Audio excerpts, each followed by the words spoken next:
Meanders like that. Rivers, streams. So what do you think this was? A valley? Like a valley? Lava flow. Yep, it was a river of lava. It does look like a valley now due to the collapse, but this is the actual direction that this lava flow was going at one point.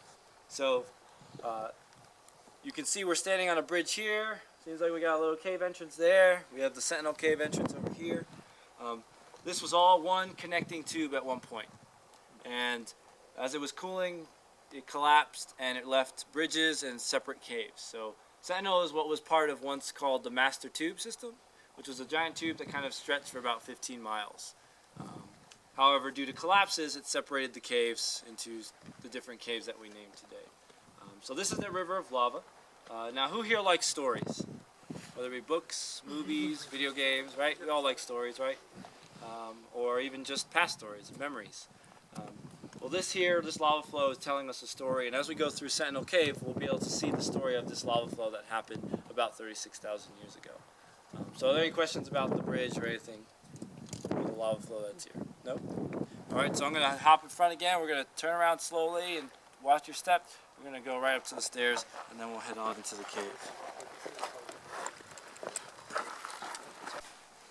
First it's a river, and then it becomes a cave. How do you think that happens? Cooling off. Cooling off. Yes, you're right. Absolutely right. So it begins to cool. So magma is very hot underground, and lava, when it's called lava when it comes out of the ground, when it hits the surface. And as soon as it comes out, and that lava hits the ground and hits the air, it begins to cool immediately. How hot do you think basalt might have been? I'm going to throw a number. 1,200. 1,200, a little higher. I was going to say 3,000. A little lower. 18, Whoa. I think I remember. Price is right. 18, a little higher. They keep doing 19? What was it? 19, it was between like 18 and 2,000. So it's about 1,800 to 2,000 degrees is where basalt is. So it was real hot. So as soon as it hit the air, it started cooling. As soon as it hits the ground, starts flowing, it starts to cool underneath that lava flow. So right where your feet are was cooling first. It was cooling at your feet, and then it started to cool on the sides. Lava will sometimes spill over on the side and create little levees, and kind of give some height to the wall. But then, if you've seen a river of water freezes the rivers on the outside, and then it works its way in before it seals the water underneath the ice. It's the same thing with the lava flow. It cools from the outside, it works its way in, seals that river of lava.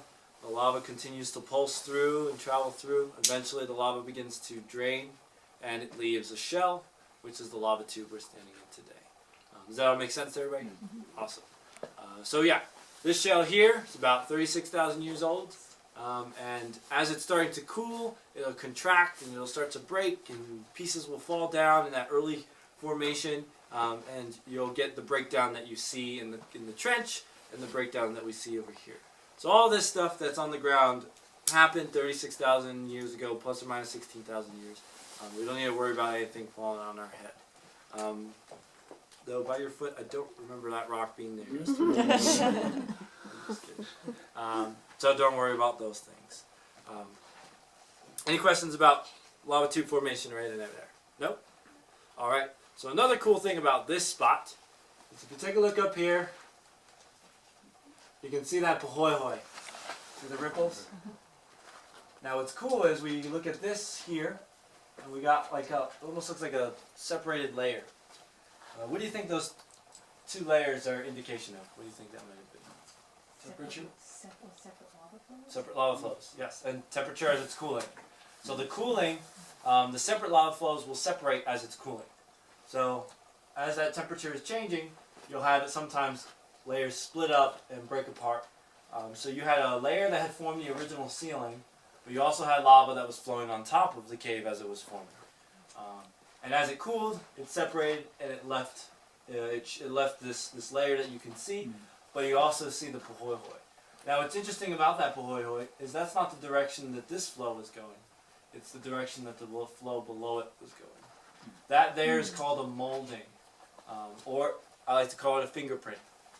It is an impression of the flow below it, and due to the cooling, it separated, and you were able to see the fingerprint of the older lava. Now again, all this lava, all these eruptions happened about 36,000 years ago. Eruptions happen in pulses, so they might slow down and then pulse a lot more lava.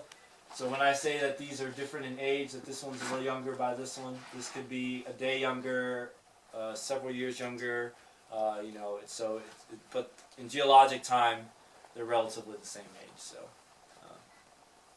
What will cause the coloration? we call it the coloration. So this brownish reddish color is actually the iron oxide. So it's like rust. So any iron that's in there will mix with the water, and you'll get the rusty color that's there. And you'll get either orange or you'll get purple in deeper parts of the cave. And we'll see some more of that a little bit later. So any questions about any of that is over here? Nope. All right. So again, this path is very linear. So I would like you to introduce yourself to your neighbor if you don't know your neighbor. Real quick. It drips. Kind of like Yeah. stalactites. Looks like Stalactites, yeah. Lemon lime.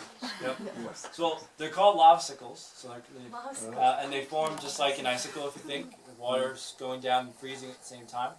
With lavasicles, what they do is it's dripping and it cools and then stays that way forever.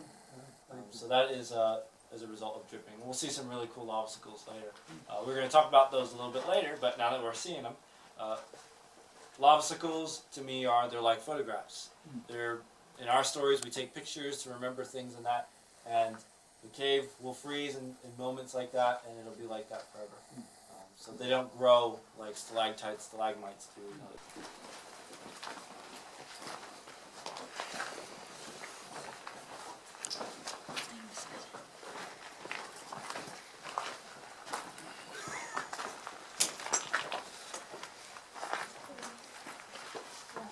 We got everybody?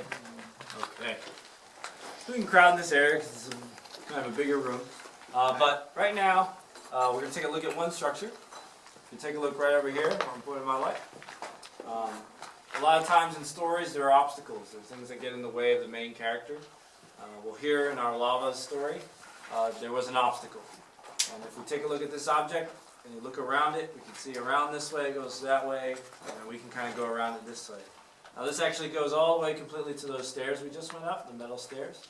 And this is called a pillar. And a pillar forms when there's an obstruction in the lava flow. So there's an obstacle.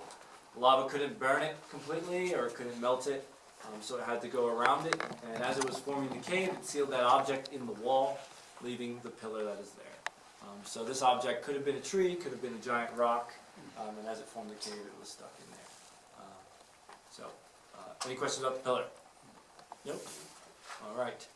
Pillars, if you've been in Valentine, or if you go into Valentine, you can see really awesome examples of pillars. This pillar here is actually the largest one in any of the developed caves that you'll see, so it's pretty big. So, I just demo that. Okay, so now I want everybody to take a look around. Now we already talked about lobstacles. Usually we'll talk about lobstacles here, but we got some there. We already talked about the orange rust. So let's see some other little colors that we see up there. What are some other colors that we see? White. White. Okay, so we're going to go with the white first. So, white, what do we think the white might be? Calcium. Calcium, you're right. So we have very little precipitation in lava beds. We get about 12 to 16 inches of rain, or precipitation, I should say, annually. So it's not a lot of water. And actually most of it is snow. And as it melts, the water will percolate through the cracks. It'll collect minerals, salts, and it'll come into the caves. And because this cave has a lot of airflow, we have two entrances. Air is going through downstream the way we're going, and sometimes the air will come up. We have a lot of evaporation in this cave, which is why it's not very moist in this cave compared to some other ones. And as it evaporates, it redeposits those salts, and it leaves the white calcium carbonate. Now, who here has been in a solution cave? Ones with the big stalactites, stalagmites, real wet, can't touch anything, 'cause everything won't grow anymore if you touch it. Yep. So this is the only thing that you'll find in the lava tubes that you really don't want to touch. It's the only thing that will grow. If we take a look over here, we don't have stalactites, stalagmites, and all those other super big structures that form.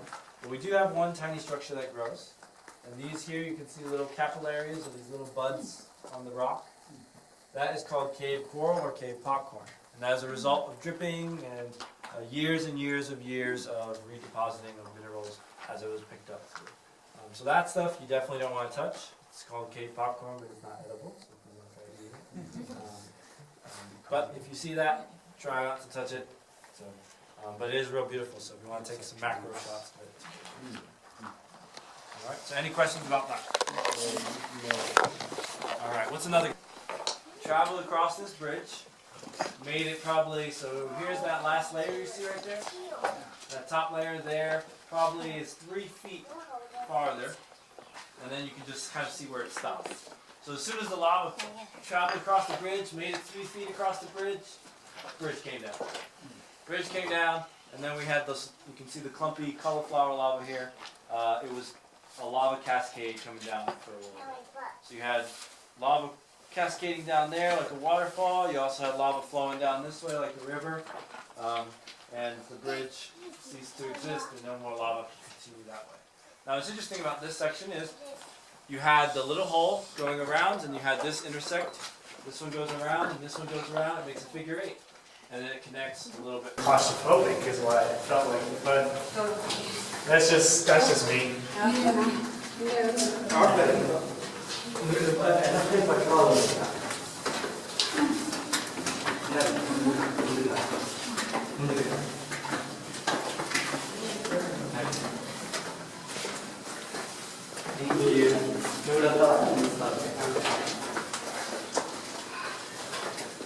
No, not true.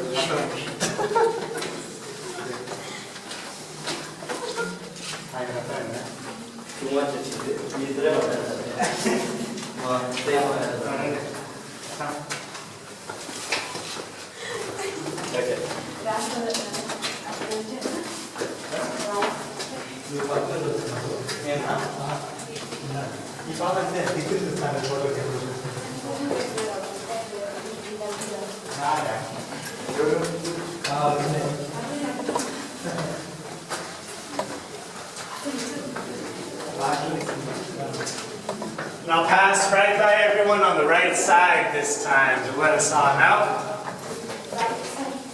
Right side.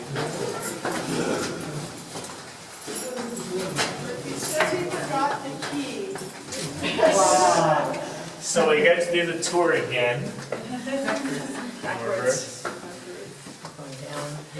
No extra charge, right?